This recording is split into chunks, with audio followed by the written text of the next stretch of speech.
আজকের এই খুতবায় আমাকে বলা হয়েছে আমি যেন নারীদের, বিশেষ করে মুসলিম মহিলাদের ইলম অর্জন করার বিষয়ে কিছু বলি।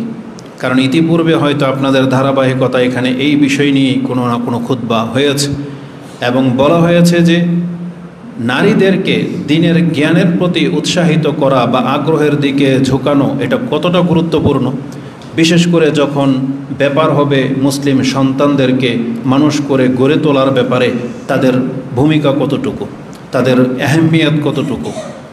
তো অবশ্যই বিষয়টা অত্যন্ত গুরুত্বপূর্ণ। যদিও আমাদের সামনে এখানে মহিলারা তো উপস্থিত নেই, তবে আমাদের কর্তাগুলো রয়েছে যাদের প্রত্যেকের নাসাল মহিলাদের মাধ্যমেই, আমাদের জন্ম তাদের মাধ্যমেই, আমাদের ঘরে আমাদের মা, বোন, মেয়ে, আমাদের স্ত্রীরা রয়েছেন। আপনাদের থ্রুতে আমরা কথাগুলো তাদের পর্যন্ত পৌঁছতে চাচ্ছি এবং এই রেকর্ড যতদিন পর্যন্ত যায় এটা যেমন পুরুষরাও দেখে তেমনি আমাদের মহিলারাও এখান থেকে শিক্ষা নিতে পারতেছে। তো এটা আলহামদুলিল্লাহ আল্লাহ সুবহানাহু ওয়া তাআলার অনেক বড় একটা অনুগ্রহ যে এই মাধ্যমেও মানুষ ঘরে বসে এখন ইলম শিখতে পারে। তো যখন এই বিষয় নিয়ে কথা বলতে বলা হয়েছে তখন আমি ভাবলাম যে এই বিষয় নিয়ে কথাটা কিভাবে এই অল্প সময়ের মধ্যে গুছিয়ে বলা যায়। আপনি যখন কোরআন হাদিস ঘাঁটবেন তখন দেখতে পাবেন স্পেসিফিকভাবে মহিলাদের সম্পর্কে তেমন কোনো আলোচনা নাই।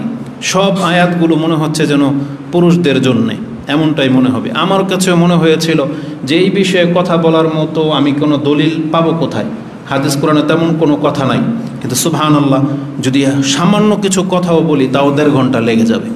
কোরআন হাদিসকে যদি আপনি সুন্দর করে বোঝার চেষ্টা করেন, লক্ষ্য করেন, তাহলে আপনি দেখতে পাবেন যে আয়াতগুলো একজন পুরুষকে সম্বোধন করা হয়েছে ওই একই আয়াত মহিলাদেরকেও সম্বোধন করা হয়েছে। এই জন্য মহিলার পুরুষ পৃথক কোনো বিষয় না। আল্লাহর বিধান পালন করার ক্ষেত্রে, সম্মানিত হওয়ার ক্ষেত্রে, জান্নাত জাহান্নামের ক্ষেত্রে মহিলার পুরুষ আল্লাহ সুবহানাহু ওয়া তাআলা আলাদা করে ভাবেনি, বরং তাদের দায় দায়িত্ব ভিন্ন, কিন্তু যেই আদেশগুলো একজন পুরুষের জন্য সেই একই আদেশ মহিলাদের জন্য। তো এই বিষয় নিয়ে আজকে কথা বলার চেষ্টা করব ইনশাআল্লাহ। তার আগে আমি আপনাকে বলে দিই, বর্তমান পরিস্থিতি এই বিষয়টা হয়তো অনেকের কাছে প্রাধান্য পাবে না, কারণ বর্তমান চারদিকে আপনি বিশৃঙ্খলা দেখতে পাচ্ছেন। প্রায় অঞ্চলগুলোতে মারামারি, কাটাকাটি, তারপরে যুদ্ধ, রাহাজানি, আর বাংলার জমিনের অলিতে গলিতে এই বিপর্যয় লেগেই আছে, আর দিন দিন এগুলোর মাত্রা বাড়ছে। এই পরিস্থিতিতে এই শিক্ষার প্রতি গুরুত্ব আরোপ করলেও এটা আমি নিশ্চিত, বা পরিস্থিতি থেকে আমরা যেটা বুঝতেছি, জ্ঞান নেওয়ার মতো প্রশান্ত অন্তর এবং সেই পরিবেশ হয়তো আমাদের হাতে আর বেশি দিন বাকি নাই। আপনি চাইলেও আল্লাহর কালাম পাঠ করবেন, চাইলে একটা দোয়া মুখস্থ করবেন, সেই পরিস্থিতি আমরা হারিয়ে ফেলছি। খুব শীঘ্রই এই বিপর্যয় আমাদের উপরে আসবে, যেটা চারদিকে ছড়িয়ে গেছে। এতদিন যেটা ফিলিস্তিনে ছিল, এটা আমাদের পার্শ্ববর্তী রাষ্ট্র এখন ইন্ডিয়া, পাকিস্তানে শুরু হয়েছে, কাশ্মীরে শুরু হয়েছে, এবং এই লেশ বাংলাদেশ পর্যন্ত আসবে। তবে আল্লাহ সুবহানাহু ওয়া তাআলা তিনি যতদিন চান তিনি আমাদেরকে নিরাপত্তা ততদিন দিতে সক্ষম। তবে আমরা আল্লাহর কাছে এই সমস্ত বিপর্যয় থেকে আশ্রয় কামনা করতেছি এবং আমরা দোয়া করে, আল্লাহ তুমি আমাদেরকে নিরাপত্তা দিয়ে দাও, বলেন আমিন। তো তারপরে আল্লাহ সুবহানাহু ওয়া তাআলা আমাদের তাকদিরে যেটা রেখেছেন এটা খণ্ডন করার মতন ক্ষমতা কারো নাই। তবে আল্লাহ সুবহানাহু ওয়া তাআলা আমাদেরকে এটাও বলে দিয়েছেন, যখন কোনো ব্যক্তির উপরে বিপদের কোনো আশঙ্কা থাকে আর তারা যদি চায় সেখান থেকে পরিত্রাণ হওয়ার জন্য কিছু করা যাবে তাহলে করা উচিত। কিন্তু আমরা আজও পর্যন্ত বাংলার জমিনে 18 কোটি মানুষ যেখানে বসবাস করি, সেখানে অসংখ্য সোলজার বা মুজাহিদ হওয়ার মতন পুরুষ বাংলার জমিনে আছে, কিন্তু সবাই যার যার মতো করে ব্যস্ত। যে যেই পার্টি করে, যে যেই দল করে, সেই দল নিয়েই সে উৎফুল্ল। যে যে বিজনেসের সাথে জড়িত, যে যে কাজের সাথে জড়িত, রাত পোহালে সে ওই টেনশন নিয়েই তার দিন হয়। দুনিয়া কোথায় গেল এদিকে সে ভাবে না, একবার ভাবে না যে বাংলার জমিন টিকে থাকলে আমার রাজনীতি টিকবে, বাংলার জমিন টিকে থাকলে আমার ব্যবসা বাণিজ্য টিকবে। যদি আমার জমিনই না থাকে, আমার ঘরে যদি না থাকে, তাহলে সেখানে আমার এই চিন্তা ভাবনায় শান শৌকতে ব্যস্ততা আমাকে কি উপকার দেবে? তবে আমাদের রাজনীতিকবিদ যারা, আমাদের যুবক যারা, তাদেরকে একটু ভেবে দেখা উচিত যে কিভাবে আমরা টিকে থাকব, আমাদেরকে সেই প্রচেষ্টা করা উচিত ছিল। আজকে আমরা যেভাবে আমোদ প্রমোদে মেতে উঠি, যেভাবে আমরা খাদ্য নিয়ে খুব বেশি উৎফুল্ল, অথচ সে অনুযায়ী আমাদের ডিফেন্সের তেমন কোনো ব্যবস্থা নাই। অথচ আমাদের উচিত ছিল একটা স্বাধীন রাষ্ট্র হিসেবে সেটাকে রক্ষা কীভাবে করা যায় ওই শক্তি অর্জন করা। আর উপরন্ত যেখানে আমরা মুসলিম, 90% মুসলিম, আমরা বিলীন হয়ে যাওয়া মানে অন্যান্য মানুষদের মতো না, কারণ আমরা হলাম মুসলিম, ইসলাম পালন করা ব্যক্তি। এই জমিনে যদি আমরাই না থাকি তাহলে আল্লাহর দিন পালন করবে কে? এটা হচ্ছে পৃথিবীর ইতিহাস। রাসূলুল্লাহ সাল্লাল্লাহু আলাইহি ওয়াসাল্লাম বদরের যুদ্ধের দিন 313 জন এই সোলজারদেরকে নিয়ে বদরের প্রান্তে যখন যুদ্ধে জড়ান, তখন মাঠে নামার আগে রাসূলুল্লাহ সাল্লাল্লাহু আলাইহি ওয়াসাল্লাম তিনি আল্লাহর কাছে দোয়া করতেছেন এবং আল্লাহর কাছে বলতেছেন, আল্লাহ ইন তুহলিক হাযিহিল ইসাবাতা মিন আহলিল ইসলাম লাম তুবাদ ফিল আরদ আল্লাহুম্মা আনজিজলি মা ওয়াআতানি আল্লাহুম্মা আতি মান ওয়াআতানি ওয়াআতানি। রাসূলুল্লাহ সাল্লাল্লাহু আলাইহি ওয়াসাল্লাম তিনি আল্লাহর কাছে দোয়া করতেছেন এই বলে, আল্লাহ এই যে মাত্র 313 জন মুসলিম হয়েছে তোমার গোলাম, তোমার ইবাদত করে, আজকে যদি এই কাফেরদের হাতে এই 313 জন যদি মরে যায়, এদেরকে যদি আজকে হালাক করে দাও, তাহলে এই জমিনে তোমার আর ইবাদত করার মতো কেউ থাকবে না। এইভাবে আল্লাহর কাছে দোয়া করতেছে। তারপর আল্লাহ বিজয়ী দান করলেন। তাহলে আজকে আমরা বাংলার জমিনে যারা আল্লাহর কথা বলি, যারা মানুষকে বলি আল্লাহকে সেজদা করতে, যাদেরকে বলি যে সমস্ত কিছুকে বাদ দিয়ে আল্লাহর প্রতি ঈমান আনতে, এই মুসলিমগুলা যদি বাংলার জমিনে না থাকে, তার এটা পত্তলিকরা, পুতুল পূজারীরা দখল করে নেবে। তাহলে এই জমিন আল্লাহর ইবাদত হবে না। তাহলে আমাদেরকে আল্লাহ সুবহানাহু ওয়া তাআলার কাছে বলতে হবে যে আল্লাহ আমি তো মুসলিম, তোমার বান্দা, যদি আমি টিকে থাকি তাহলে ইসলাম পালন করার লোক বাকি থাকবে, আর আমাকে যদি তুমি আল্লাহ হালাক করে দাও এই পুতুল পূজারীদের কাছে, তাহলে তো তোমার ইবাদত করার মতো আর কেউ বাকি থাকবে না। তাই জন্য একজন মুসলিমের মধ্যে ওই জাজবা থাকতে হবে যে এই জমিনে আমি থাকবো, এখানে আল্লাহর ইবাদত চলবে, এখানে কোনো পত্তলিক, কোনো পুতুল পূজারীকে আমরা ঠাঁই দেব না, এই জাজবা থাকতে হবে। তালাকুল্লি হাল পৃথিবীর মানুষ এই বিপর্যয়ের দিকে যাচ্ছে। তাহলে আজকে এই বর্তমান পরিস্থিতিতে যেই জায়গাতে আমরা দাঁড়িয়েছি, আমরা বলতে পারি পুরো বিশ্ব এখন যেই পরিস্থিতিতে আছে, এটার পেছনে মূল দায়ী হলো অজ্ঞতা, এই শিক্ষা না থাকার কারণে মানুষ যত বেশি অজ্ঞ ধর্ম থেকে, তত বেশি তাদের মাঝে এই বিপর্যয়গুলো দেখা দিচ্ছে এবং দিন দিন আরও যাবে। কারণ রাসূলুল্লাহ সাল্লাল্লাহু আলাইহি ওয়াসাল্লাম বলেছেন এটা হচ্ছে কিয়ামতের একটা আলামত, কি যে দিন যত যাবে তখন পৃথিবী থেকে ইলম উঠে যাবে, অজ্ঞতা বিরাজ করবে। এই মর্মে আমাদের বেশ কিছু বক্তব্য হয়ে গেছে। এটা ছিল আজকে কিয়ামতের পর্ব সম্পর্কে 14 নম্বর পর্ব, কিন্তু ভাইয়ের বলাতে তখন ওই বিষয়টাকে আমি স্কিপ করেছি। তো কিয়ামতের আলামতের পর্বগুলোর মধ্য থেকে গত খুতবায় আমরা আলোচনা করেছি এই পৃথিবী থেকে ইলম উঠে যাবে। আনাস রাদিয়াল্লাহু তাআলা আনহু থেকে রাসূলুল্লাহ সাল্লাল্লাহু আলাইহি ওয়াসাল্লাম, ইমাম বুখারী এবং মুসলিম তাদের ইলমের অধ্যায়, ইমাম বুখারী তার 3 নম্বর অধ্যায় কিতাবুল ইলম, আর মুসলিমে হাদিসটি তার 48 নম্বর অধ্যায়, এটাও কিতাবুল ইলমের মধ্যে উল্লেখ করেছেন। হাদিস বুখারীতে 80 এবং মুসলিমে হাদিসটি 6678 রয়েছে যে রাসূলুল্লাহ সাল্লাল্লাহু আলাইহি ওয়াসাল্লাম বলেন, ইন্না মিন আশরাতিস সাআ, নিশ্চয়ই কিয়ামতের আলামতের মধ্যে এটা একটা লক্ষণ আলামত, আইয়ুরফা আল ইলম, ইলমকে উঠিয়ে নেওয়া হবে, ওয়াসবুতাল জাহাল, মূর্খতাই পৃথিবীতে বিরাজ করবে, ওয়ায়ুশরাব আল খামর, মদ পান মানুষ লেগে যাবে, আর ওয়াজহারু আজ-জিনা, এবং মানুষ জেনায় লিপ্ত হবে, প্রকাশ্যে জেনায় লিপ্ত হবে। এই পৃথিবীর চিত্র ওই দিকে যাবে, আর ওটাই হলো কিয়ামতের কাছাকাছি সময়ের লক্ষণ। তার মানে দিন যত যাচ্ছে মানুষ তত বেশি নেশার দিকে ঝুঁকতেছে, দিন যত যাচ্ছে মানুষ এই মহিলাই জেনার কাজে ধরা পড়তেছে, ওপেন ভিডিওর মাধ্যমে এসে জেনা করে ভিডিও করে টাকা কামাচ্ছে। ওই পর্যায়ে চলে আসছে বাংলাদেশ এখন, যেটা ইউরোপ আমেরিকায় হয়তো প্রকাশ্য করে, ঠিক বাংলার জমিনে এভাবে প্রকাশ্য শুরু হয়ে গেছে। তাদেরকে বাধা দেওয়ার মতন কোনো লোক নাই, তাদেরকে রুখে দেবে এরকম কোনো সরকার শাসক নাই, কারণ শাসক এটা বোঝেই না যেটা ইসলামের সবচেয়ে বড় একটা নোংরা কাজ, যেটা চরমভাবে হারাম করা হয়েছে। কিন্তু সরকার এগুলো নিয়ে মাথা ব্যথা নাই, সে তার কুর্সি নিয়ে ব্যতিব্যস্ত, কারণ তার সরকারিত্ব টিকতেছে না, সে ওগুলো দেখার সময় পাচ্ছে না। এইভাবে একদিন এই পৃথিবীতে এই খারাপ কাজগুলো বিস্তার লাভ করবে এবং এলেম উঠে যাবে। তাহলে আজকে দিন দিন কোরআন হাদিসের এলেম যেটা আল্লাহর পক্ষ থেকে নাজিল করা হয়েছিল সেটা আস্তে আস্তে বিলুপ্ত হয়ে যাচ্ছে এবং মূর্খতাই যেই যুগটাকে বলা হয় আইয়ামে জাহিলিয়া, তারপরে ইসলাম এসেছিল, আবার বাংলার জমিন বা পৃথিবী এখন ওই জাহিলিয়াতের দিকেই যাচ্ছে। যেই যুগে প্রকাশ্যে পুতুল পূজা করা হতো, যেই যুগে পতাকা টাঙানো থাকতো, যেখানে ব্যবসা বৃত্তি করা হয়, এখানে মদের আড্ডা বার রয়েছে, ওই যুগটাকে কিন্তু রাসূলুল্লাহ সাল্লাল্লাহু আলাইহি ওয়াসাল্লাম জাহিলিয়াতের যুগ বলেছিলেন। যে যুগের মহিলারা উন্মুক্ত চলাফেরা করত, ব্রু প্লাট করত, মাথার চুল খোপা উঁচা করত, সবগুলো এখন বর্তমানে আবার পৃথিবীর মানুষের মাঝে পাওয়া যায়। এখানে একটা আশ্চর্যজনক বিষয় কি জানেন? আমি তো সৌদি আরবে দেখে আসছি বা আমরা জানি, আমাদের দেশ আর সৌদি আরবের সাথে যদি তুলনা করেন না, আরব দেশগুলো, সৌদি আরব বলেন, বাহার, কাতার, কুয়েত, গালফ আরব দেশ যেখানে রাসূল এসেছিল, সেই দেশ আর আমাদের দেশের সাথে একটু যদি তুলনা করেন তাহলে একটা আশ্চর্যজনক একটা জিনিস দেখতে পাবেন। সেটা কি জানেন? এই পৃথিবী তখন অন্ধকারে ছিল, জাহিলিয়াতের যুগ, মানে মূর্খ ছিল সবাই। আল্লাহ ইসলাম দিলেন, আরবরা ইসলাম গ্রহণ করলো। তখন থেকে নিয়ে আজ পর্যন্ত 1450 বছর হয়ে গেছে ইসলামের বয়স। আরবরা ইসলাম গ্রহণ করলো। ইসলাম গ্রহণ করার ফলে, ইসলাম পালন করার ফলে আল্লাহ যে নিয়ামতের কথা বলেছেন, তাওহীদের বুনিয়াদের উপরে ভিত্তি করে যে প্রশান্তি, যে খাদ্য, যে রিজিকের ভান্ডার আল্লাহ যে বলেছেন, আরবরা 1400 বছর ধরে ভোগ করেই যাচ্ছে, নাকি না? তাদেরকে আল্লাহ সুবহানাহু ওয়া তাআলা এতটা নিরাপত্তা সমৃদ্ধশালী করেছে ইসলাম পাওয়ার পর।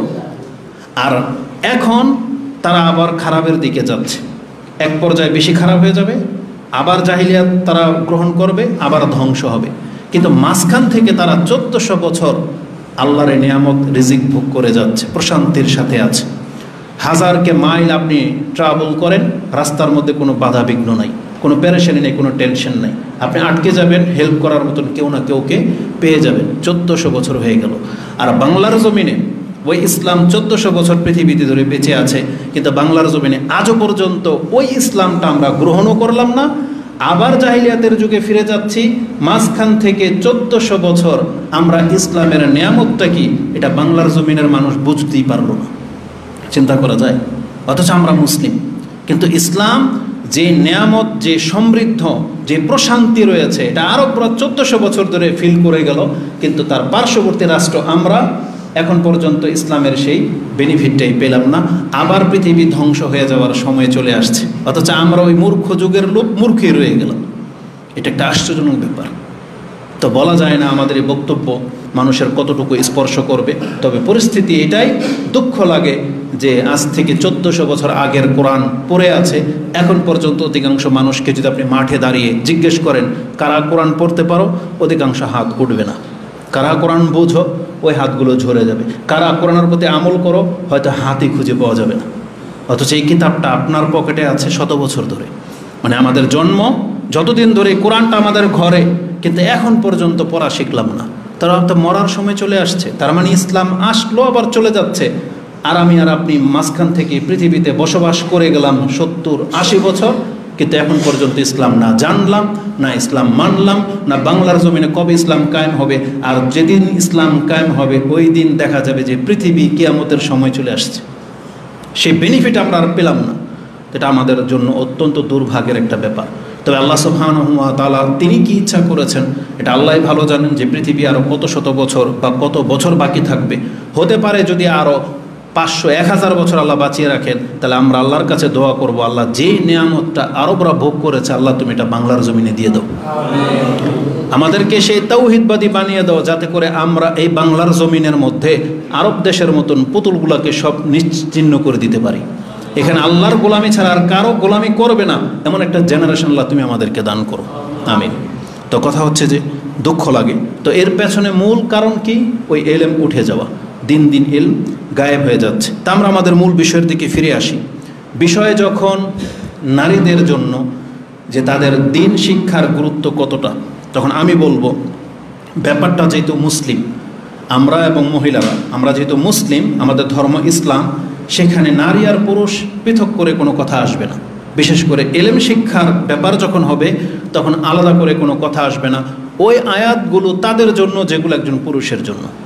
যেমন কোরআনে আল্লাহ সুবহানাহু ওয়া তাআলা বলেছেন, ইয়া আইয়ুহান নাস, হে মানুষ তোমরা শোনো। তার মানে যেখানেই বলা হয়েছে হে মানুষ, তার মানে মহিলারাও মানুষ, পুরুষরাও মানুষ। ওই সমস্ত আয়াতগুলো ওই মহিলাদের জন্য। যেখানে আল্লাহ বলেছেন, ইয়া আইয়ুহান নাস উবুদু রাব্বাকুমুল্লাযী খালাকাকুম, হে মানুষ তোমরা সেই রবের ইবাদত করো যে রব তোমাদেরকে সৃষ্টি করেছেন। তার মানে এখানে পুরুষ মহিলা সবাই সমান। তারপরে আল্লাহ সুবহানাহু ওয়া তাআলা বলেছেন, ইয়া আইয়ুহাল্লাযীনা আমানু উদখুলু ফিস সিলমি কাফা, হে ঈমানদার, যারা নিজেকে ঈমানদার বলে দাবি করো, তুমি ইসলামে পরিপূর্ণর সাথে প্রবেশ করো। এখানে পুরুষ মহিলা আলাদা আছে না? সবাই শামিল। কারণ মহিলারাও ঈমান এনেছে, আমরাও ঈমান এনেছি। তার এই ধরনের আয়াতগুলো সব পুরুষ মহিলা শামিল। তার মানে এখানে পৃথক করার কোনো অপশন নাই। ঠিক ইলমের ব্যাপারে আল্লাহ সুবহানাহু ওয়া তাআলা বলেছেন, ইলম প্রত্যেকের উপরে ফরজ, জানতে হবে। আল্লাহ সুবহানাহু ওয়া তাআলা আমভাবে বলেছেন কোরআনের একটা আয়াত, কুল হাল ইয়াস্তাউই আল্লাযীনা ইয়ালামুনা ওয়াল্লাযীনা লা ইয়ালামুন ইন্নামা ইয়াতাযাক্কারু উলুল আলবাব। এটা সূরা জুমার 39 নম্বর সূরার 9 নম্বর আয়াতে আল্লাহ বলেছেন, হে নবী আপনি বলে দেন পৃথিবীর মানুষের কাছে, যারা জানে আর যারা জানে না তারা কি সমান? নিশ্চয়ই যারা বিচক্ষণ তারাই আল্লাহর উপদেশকে গ্রহণ করে। এখানে পুরুষকে বলা হয়েছে নাকি মহিলাকে বলা হয়েছে? আল্লাহ বলেছেন সবাই শোনো, যেই ব্যক্তি জানে আর যে জানে না তারা কোনোদিন সমান হতে পারে না। এটা যেমন একজন পুরুষের জন্য, ঠিক এটা একজন মহিলার জন্য।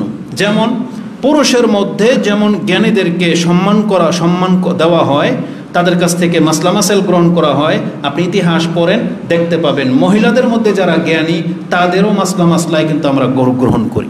যেমন হাদিস বর্ণনা করেছেন আবু বকর, তারটা যেমন গ্রহণযোগ্য, মহিলা হিসেবে তার মেয়ে আয়েশা রাদিয়াল্লাহু তাআলা আনহার হাদিসও আমাদের কাছে গ্রহণযোগ্য। বরং কিছু কিছু ক্ষেত্রে কিছু পুরুষের বিচক্ষণতা খুব প্রাধান্য পেয়েছে, আবার কিছু কিছু ক্ষেত্রে এরকম মহিলাও পৃথিবীতে জন্মেছে যাদের ধারে প্রান্ত কোনো পুরুষ আসতে পারবে না। যেমন মরিয়ম আলাইহিস সালামের ব্যাপারে এই কথাটাই বলা হয়েছিল যে এটা এমন এক মহিলা, সব পুরুষ তার মহিলাদের সমান হয় না। বুঝেন না? তার মানে কিছু মহিলা আছে যারা আমাদের সাথে দৌড় প্রতিযোগিতায় পারবে না, কোনো ভারী কিছু উঠাতে আমাদের মতো পারবে না। আবার এমনও মহিলা আছে, সে যত স্পিডে দৌড় দিতে পারে, সে যত ভারী কিছু উঠাতে পারে, আমাদের মতো দুইজন পুরুষ এটা পারবে না। ঠিক বিদ্যা বুদ্ধির দিক থেকেও এই জন্য আল্লাহ বলেছেন পুরুষ আর মহিলা আলাদা কোনো বিষয় না, যেই ব্যক্তি জানে তার মর্যাদা বেশি। কুল হাল ইয়াস্তাউই আল্লাযীনা ইয়ালামুনা ওয়াল্লাযীনা লা ইয়ালামুন, জাননেওয়ালা আর না জানা ব্যক্তি কোনোদিন সমান হতে পারে না। যারা জানে তাদের মান কি? আল্লাহ বলেছেন তারাই হলো আমার কাছে সম্মানিত। এটা একটা মূলনীতি, আপনি জেনে নেন। আল্লাহ সুবহানাহু ওয়া তাআলার একটা মূলনীতি আছে, আপনি চাইলে সেটাকে খণ্ডন করতে পারবেন না। মানে ওখানে আপনার জোর জবরদস্তি চলবে না। দুনিয়াতে হয়তো আপনি জোর জবরদস্তি করে সেটাকে নিয়ে নিলেন। যেমন এই মিম্বার, এখানে নামাজ আদায় করাবে ওই ব্যক্তি ইমাম হওয়ার যোগ্য যে ব্যক্তি কোরআন সবচেয়ে ভালো জানে। এখন দেখতে পছন্দ হয় না আপনার, খাটো, গরিব ঘরের সন্তান, ঠিকমতো কথা বলতে পারে না, বিদ্যা বুদ্ধি নেই, সার্টিফিকেট নেই, কিন্তু কি আছে? কোরআন ভালো জানে। আল্লাহ সুবহানাহু ওয়া তাআলা বিধান করেছেন ইমামতি করবে সেই ব্যক্তি যার কোরআন সম্পর্কে জ্ঞান আছে, তাই না? এটা মসজিদের মধ্যে আজও বহাল আছে। ওই একই বিধান রাষ্ট্রের নায়কের ক্ষেত্রেও ছিল, কিন্তু আপনি কি করলেন? সেটাকে টাকার জোর দিয়ে, ক্ষমতার জোর দিয়ে সেটা জ্ঞানীদেরকে আর দিলেন না, সেটা নিজে নিয়ে নিলেন। এখন এলাকার সমস্ত নেতাগুলা এলমের ভিত্তিতে হয় না, হয় শক্তি আর টাকার ভিত্তিতে। তো দুনিয়াতে তো আপনি সেই জোরটা খাটালেন, কিন্তু কিয়ামতের মাঠে আল্লাহ সুবহানাহু ওয়া তাআলার নিয়মকে যদি আপনি ফলো করেন তাহলে দেখতে পাবেন আল্লাহ বলেছেন আল্লাহর কাছে সম্মানিত হওয়ার মাপকাঠি হচ্ছে দুইটা। কি কি? প্রথম বিচার করেন প্রথম থেকে। আল্লাহ বলেছেন আমার সৃষ্টির মাঝে যত কিছু আছে, পায়খানার পোকা থেকে নিয়ে শুরু করে ফেরেশতা পর্যন্ত যত সৃষ্টি আছে, তার মধ্য থেকে সম্মানিত হচ্ছে মানুষ। এটা আল্লাহ নিয়ম করেছে, আল্লাহ মানুষকে সম্মান দিয়েছে। তারপর আল্লাহ বলেছেন এখন মানুষের মধ্যে সবাই সমান না, আল্লাহ বলেছেন মানুষের মধ্যে সম্মানিত হচ্ছে মুসলিম, যারা আল্লাহর প্রতি ঈমান এনেছে। তার মানে 1000 কোটি মানুষ যারা আল্লাহর প্রতি ঈমান আনে নাই, শিরিক করে, নাস্তিক, আল্লাহ বলেছেন তাহলে মানুষ হওয়া সত্ত্বেও কেউ সম্মানিত হবে না, বরং আল্লাহ বলেছেন ও পশুর চাইতে নিকৃষ্ট। ওই একই হুকুম, ইমান আনার কারণে সে সম্মান বহাল থাকবে, আর ইমান না আনার কারণে ওর সম্মান আর সম্মান থাকবে না। তখন ও কীট পতঙ্গের চাইতেও নিকৃষ্ট। আল্লাহ বলেছেন বাল হুম আদল, আল্লাহ বলেছেন ও পশুর চাইতেও নিকৃষ্ট। বা আল্লাহ বলেছেন ইন্না শাররা দাওয়াবি ইনদাল্লাহি সুম্মুম বুকমুল্লাযী লা ইয়াকিলুন। আল্লাহ সুবহানাহু ওয়া তাআলা সূরা আনফালের একটা আয়াতে বলেছেন, যেটা আপনি 24, 25, 26, 27 এই আয়াতগুলোতে পেয়ে যাবেন। আল্লাহ বলেছেন নিশ্চয়ই আল্লাহর কাছে ঘৃণিত ওই ব্যক্তি যেই ব্যক্তি বোবার দেন্দা, আমাদের ভাষায় বলি মানে বয়রা, কানেও শোনে না, মুখেও বলতে পারে না, এই ধরনের প্রাণী যেমন কেউ পছন্দ করে না। আল্লাহ বলেছেন আমার কাছে এই রকমের সৃষ্টি যে মুখ দিয়ে আল্লাহর নামও নেয় না, কান দিয়ে আল্লাহর কথাও শোনে না, এতে একে আল্লাহ দেন্দার বোবা বলেছে। আল্লাহ বলেছেন এই ধরনের মানুষ আমার কাছে নিকৃষ্ট, যেই ব্যক্তি বোবার মতো করে মুখ বন্ধ করে থাকে, আল্লাহর নাম নেয় না, আর যার কান আল্লাহর কথা শোনে না। তো পৃথিবীতে আল্লাহ বলেছেন মানুষ সম্মানিত। মানুষের মধ্যে কে সম্মানিত? মুসলিম সম্মানিত। এখন সব মুসলিমকে সমান? আল্লাহ বলেছেন না। দেখেন এখানে আল্লাহ বাছাই করতেছে কাকে কিভাবে প্রাধান্য দেবেন। তারপর আল্লাহ বলেছেন মুসলিমদের মাঝে যার জ্ঞান যত বেশি সে তত সম্মানিত।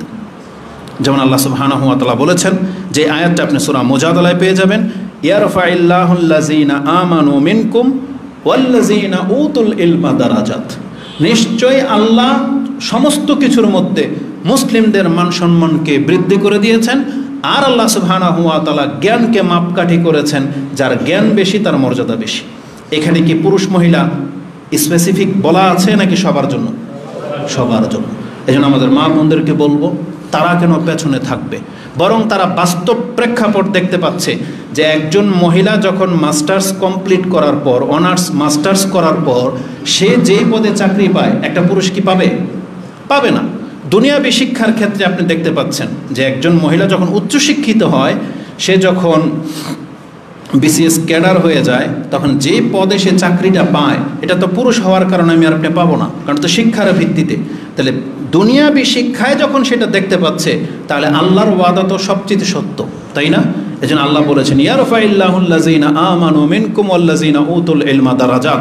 নিশ্চয়ই যারা মুসলিম এবং যাদের জ্ঞান বেশি তারা আমার কাছে সম্মানিত। আর এর বাস্তব উদাহরণ হচ্ছে পুরুষ হওয়ার কারণে যে আল্লাহ কাউকে বেশি বড় করেছে, আর মহিলা হওয়ার কারণে যে তাকে এটা করা হবে না, এই নীতি যে আল্লাহর খেলাফ, এটা আল্লাহ প্রমাণ করে দিয়েছেন ফেরাউনের স্ত্রী আসিয়া রাহমাহাল্লাহ বা রাদিয়াল্লাহু আনহার দোয়ার মাধ্যমে। সে আল্লাহর কাছে বলেছিল রব্বি বিনিলি ইনদাকা বাইতান ফিল জান্নাহ, আল্লাহ তুমি আমাকে জান্নাত তো দিবাই, ওই ঘর দান করো যে ঘরটা তোমার নিকটে আছে। তার মানে আল্লাহর কাছে সবচেয়ে কাছের মর্যাদাটা তিনি একজন মহিলা হয়ে চেয়ে নিয়েছেন, আর আল্লাহ যে তাকে দিয়েছেন তার প্রমাণ স্বরূপ কিন্তু এই আয়াত আল্লাহ নাজিল করে দিয়েছেন। তার মানে আল্লাহর কাছে সম্মান দিতে এখানে আল্লাহ ব্যক্তি বিশেষ করে না, বরং আল্লাহ বলেছেন যে এই জায়গাটা আমার কাছ থেকে নিতে পারবে, সে হোক পুরুষ অথবা মহিলা, আমি আল্লাহ তাকে তা দিয়ে দিব। অতএব একজন পুরুষ যেমন সেই জায়গাগুলো দখল করার জন্য চেষ্টা চালাচ্ছে, পুরুষ যখন হাফেজ হয়, মহিলা আপনার উচিত হাফেজা হওয়া। পুরুষ যেমন আল্লাহ এবং তার কালাম পাঠ করে, পুরুষ যেমন আল্লাহর দিন পালন করে, তাহলে আপনি মহিলা আপনি আল্লাহর দিন পালন করেন, তাতে কি হবে? ওই যে আল্লাহ আপনাকে সম্মানিত করে দেবেন। তো আল্লাহ সুবহানাহু ওয়া তাআলা জ্ঞানকে মাপকাঠি করেছেন এটা পুরুষ মহিলা সবার জন্য, এবং এটা হচ্ছে আল্লাহ সুবহানাহু ওয়া তাআলার কাছে মূলনীতি যে এর মাধ্যমে আল্লাহ কাউকে সম্মানিত করবেন। এজন্য কোনো মহিলা যদি সম্মানিত হতে চায় তাহলে তার জন্য দিন চর্চা করা লাজিম। উপরন্তু আল্লাহ সুবহানাহু ওয়া তাআলা আমাদেরকে কি বলেছেন, যখন ব্যাপার হবে ধর্মের, তখন এই শিক্ষিত হওয়া এটা প্রত্যেকটা পুরুষের উপর যেমন ফরজ, প্রত্যেকটা মহিলার উপরেও ফরজ। দিন শিখার ক্ষেত্রে, আল্লাহকে জানার ক্ষেত্রে, আপনার ধর্ম পালন করার ক্ষেত্রে, মুহাম্মদ সাল্লাল্লাহু আলাইহি সাল্লাম সম্পর্কে জানার ক্ষেত্রে একটা পুরুষ যেমন দায়ভার রাখে, একটা মহিলারও তেমন দায়ভার রয়েছে। এজন্য ইবনে মাজার সেই হাদিসটা আপনি নিতে পারেন যে রাসূলুল্লাহ সাল্লাল্লাহু আলাইহি ওয়াসাল্লাম বলেছেন তালাবুল ইলমি ফরিদাতুন আলা কুল্লি মুসলিম।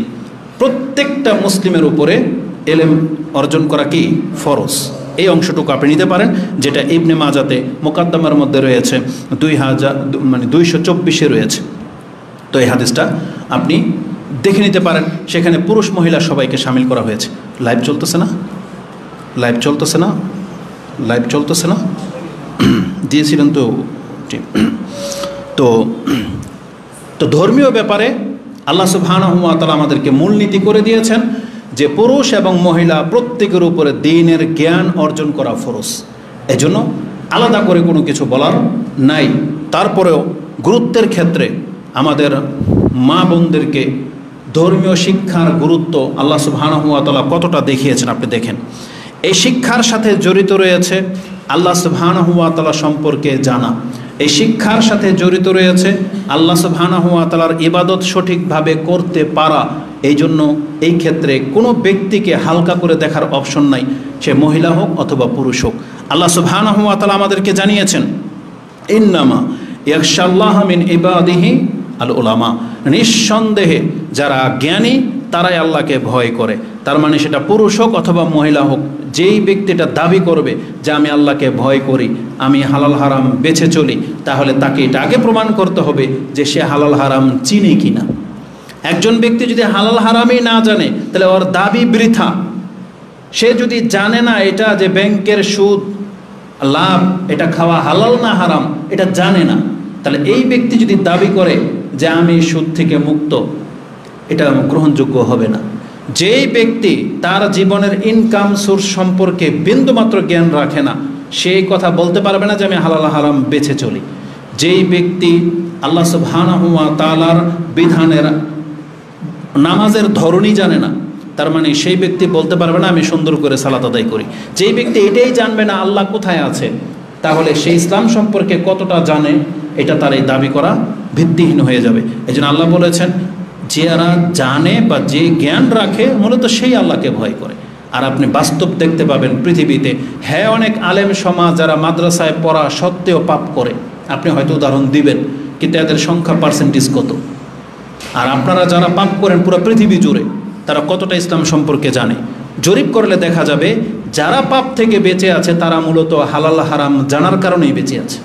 তাদের মধ্যে কেউ জেনে শুনে করতে পারে, কিন্তু অধিকাংশরা জেনে শুনেই বেঁচে আছে। আর আপনি জানেন না বিদায় বাঁচেন না, আপনার কাছে সেগুলো হালকা মনে হয়, কিন্তু যারা জানে তারাই বেঁচে আছে। অধিকাংশ যেমন একটা কথার কথা, যেমন টাকনার উপরে প্যান্ট পরতে হবে, এটা যারা জানে তাদের মাঝে যারা মেনে নিয়েছে অধিকাংশরাই টাকনার উপরে প্যান্ট পরে। কিছু আছে হিটলারি করে, কিছু আছে মানে অহংকার প্রদর্শন করতেছে, জেনে শুনে এটা করলো। কিন্তু আপনারা যারা জানেন না আপনাদের সংখ্যা বেশি। পুরো পৃথিবীর মধ্যে 100 জন মানুষের মধ্যে 90 জনের প্যান্ট টাকনার নিচে, কিন্তু জিজ্ঞেস করেন ও এটা জানেই না যেটা হালাল না হারাম। এই জন্য হয়তো টাকনার উপরে উঠায় না, কারণ ওই শিক্ষাইও পায়নি। তো বোঝা যাচ্ছে যে না জানা ব্যক্তি, তার মানে সেই ব্যক্তি ধর্ম থেকে বেশি সরে যায়। আর যে ব্যক্তি জানে, যেমন শিরক সম্পর্কে যদি আপনি জিজ্ঞেস করেন, অধিকাংশ মহিলারা এটাই জানে না যে কোন কাজে শিরক হয় কোন কাজে শিরক হয় না, এটা জানে না।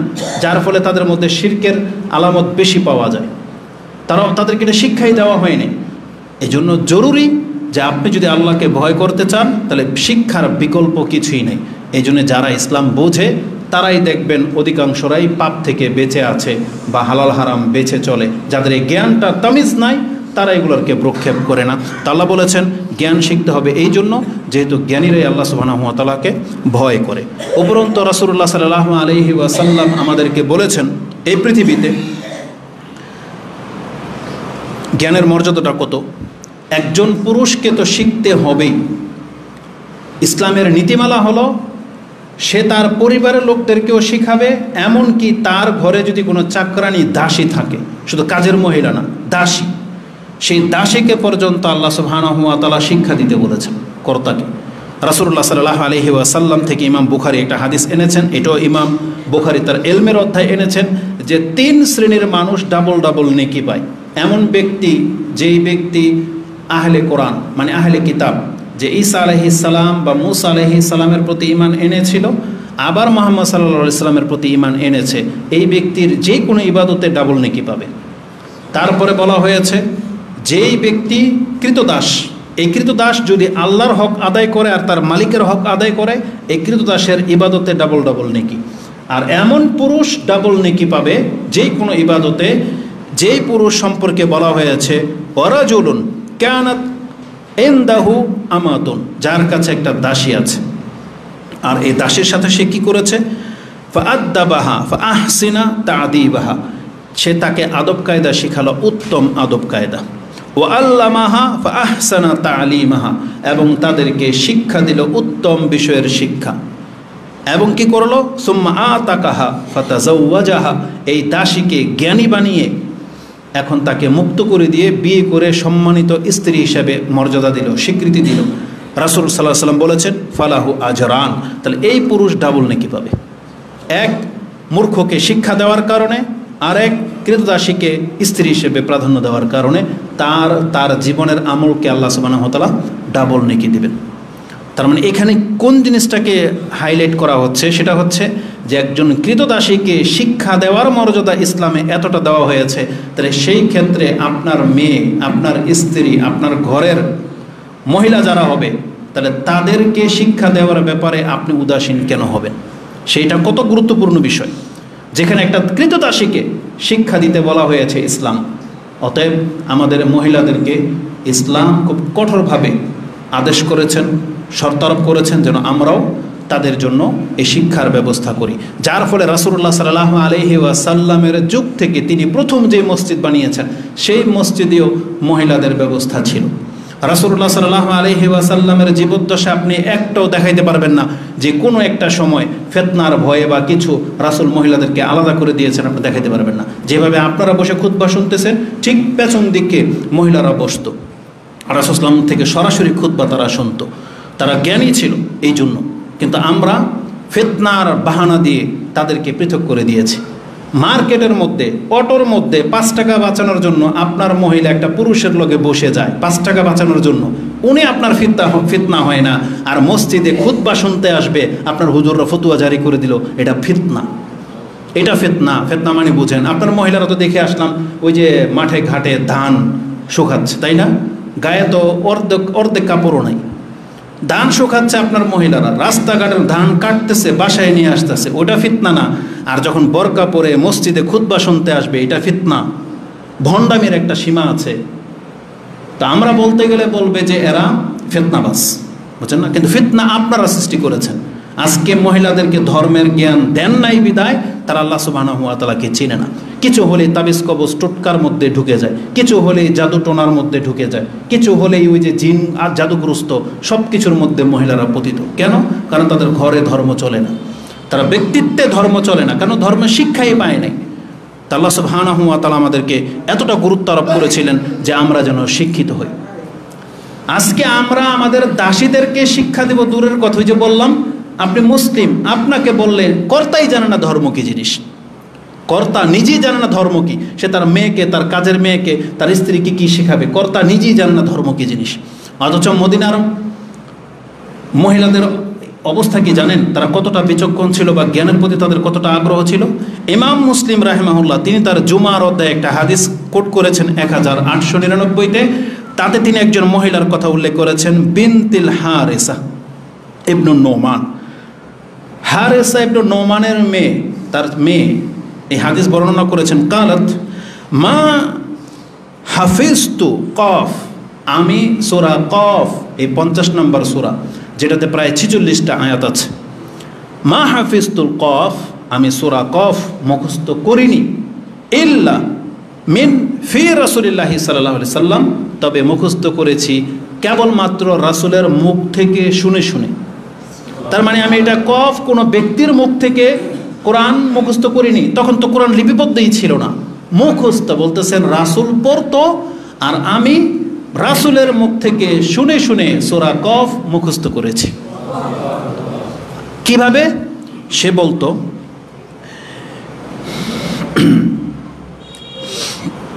ইয়াখতুবু বিহা কুল্লা জুমাতিন, কারণ রাসূলুল্লাহ সাল্লাল্লাহু আলাইহি সাল্লাম জুমার দিনে সূরা কফ পড়তেন।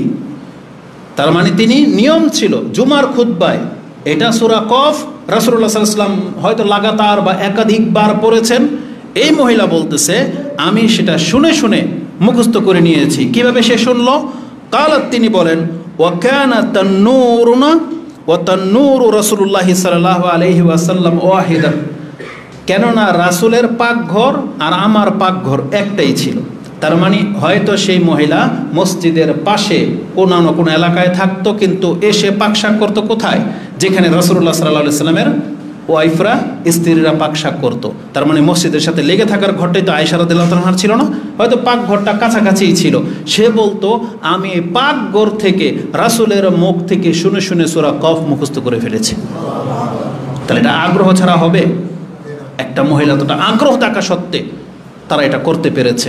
অথচ কোরআন আপনি চাইলে এখন এই যে মোবাইলের মধ্যে আপনি পকেটে নিয়ে কোরআন বয়ে বেড়াচ্ছেন, অথচ আপনি চাইলেই তো কোনো বসে আছেন, ফিল করতেছেন, গেমস না খেলে, ভিডিও না দেখে, চ্যাট না করে আপনি চাইলেই তো একটা আয়াত মুখস্থ করতে পারতেন। কিন্তু 40 বছর 60 বছর পার হয়ে গেছে, আপনি এখন পর্যন্ত একটা সূরা মুখস্থ করতে পারেন নাই, সূরা ফাতিহা মুখস্থ করতে পারেন নাই। এটা কেমন লাইফ? অথচ রাসূলুল্লাহ সাল্লাল্লাহু আলাইহি ওয়াসাল্লামের যুগের মেয়েরা, মহিলারা এতটা তারা বিচক্ষণ ছিল যে রাসূলুল্লাহ সাল্লাল্লাহু আলাইহি ওয়াসাল্লামের মুখ থেকে তারা কোরআন মুখস্থ করে ফেলতো। আল্লাহু আকবার। রাসূলুল্লাহ সাল্লাল্লাহু আলাইহি ওয়াসাল্লাম আমাদেরকে অবশ্যই আল্লাহর কালাম পড়তে হবে। শিক্ষা দেওয়ার ক্ষেত্রে রাসূলুল্লাহ সাল্লাল্লাহু আলাইহি ওয়াসাল্লাম আব্দে কায়েস গোত্রের 7 জন বা কয়েকজন যুবক রাসূলের কাছে এসেছিল দিন শেখার জন্য। তারা 20 দিন পর্যন্ত নামাজের নিয়ম কানুন সব শিখেছে। যখন দেখলো যে তারা হয়তো একটু মন খারাপ, হয়তো বাড়ির কথা মনে পড়েছে, রাসূল বললেন যে তোমরা তোমাদের বাড়িতে ফিরে যাও, ওই যুবকদেরকে বললো। এবং যখন তিনি যুবকদেরকে বাড়িতে পাঠালেন, তিনি ওই যুবকদেরকে এ আদেশ করেছিলেন, ইরজিউ ইলা আহলিকুম, যাও তোমরা তোমাদের পরিবারের কাছে ফিরে যাও, গিয়ে কি করবে? ফাআল্লিমুহুম, তাদেরকে শিক্ষা দাও। আজকে আমার কাছ থেকে যেগুলো শিখলা এই 20 দিন থেকে যাও, এবার তোমার বাড়িতে যারা আছে সেই নারীদেরকেও, তাদেরকেও, তোমার অঞ্চলের মানুষদেরকে গিয়েও এই ইসলাম শিক্ষা দাও। তার মানে এই শিক্ষা দেওয়ার আদেশ দিয়ে রাসূল সাল্লাল্লাহু আলাইহি ওয়াসাল্লাম যুবকদেরকে তাদের পরিবারের কাছে ফেরত পাঠিয়েছিলেন, যেটা আপনি বুখারী এবং মুসলিমে হাদিস পেয়ে যাবেন। বুখারীতে ইলমের অধ্যায় রয়েছে 27 নম্বর হাদিস। তার মানে রাসূল বলেছেন তাহলে তোমার মহিলাদেরকে গিয়েও তোমরা এই দুনিয়াতে আর কোনো দামি সম্পদ কারো কাছে নাই। বোঝেন কথা? তার মানে আপনি অনেক কিছুর মালিক হয়ে গেছেন, আপনার গাড়ি আছে, বাড়ি আছে, জমি জমা, ব্যাংক ব্যালেন্স সব আছে, আপনার স্ত্রী আছে, মেয়ে আছে, মহিলা আছে, মা আছে, খালা আছে, ধরে আছে, যা কিছু আপনি মালিক। তার মধ্য থেকে রাসূল বলেছেন তোমার কাছে যদি একজন সৎ মহিলা থাকে, সেটা হোক স্ত্রী, হোক মেয়ে বা বোন, যেটা তোমার কাছে আছে, তার মানে তুমি জেনে পালন করে এমন মহিলাদেরকে বিয়ে করো। এটা রাসূলুল্লাহ সাল্লাল্লাহু আলাইহি ওয়াসাল্লাম আমাদেরকে আদেশ করেছেন। আল্লাহ কি বলেছেন? আল্লাহ বলেছেন ওয়ালা তানকিহু আল মুশরিকাত হাত্তা ইউমিন ওয়ালা আমাতুন মুমিনাতুন খায়রুম মিন মুশরিকাতিন ওয়ালাউ আজাবাতকুম। না থাকার কারণে তারা দিন পালন করে না, আর যারা দিন শিখছে তারা দিন পালন করে।